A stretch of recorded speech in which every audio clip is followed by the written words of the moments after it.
Maghanap ka ng pinakasinungaling na tao. Yan yung mga OFW na kapag abroad lang, naging sinungaling na.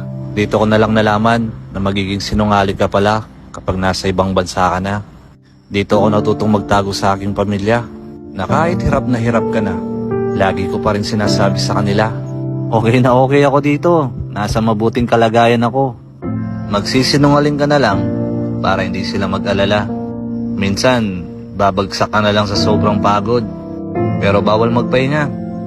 Hindi ito katulad ng Pilipinas, na kapag ayaw mo na, ay uuwi ka na. Kaya kailangan mo pa rin bumangon, kahit na pagod ka na. Minsan, matatawa ka na lang, magtataka ka na lang kung paano mo kinakaya.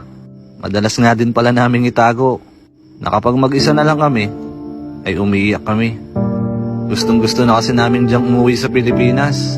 Ang kaso wala pang ipon eh, di pa pwedeng umuwi. Madalas nga din pala naming itago, na madalas kaming nalilipasan ng gutom. Madalas, kape at biskwit lang ang almusal mo. Kailangan kasi magtipid.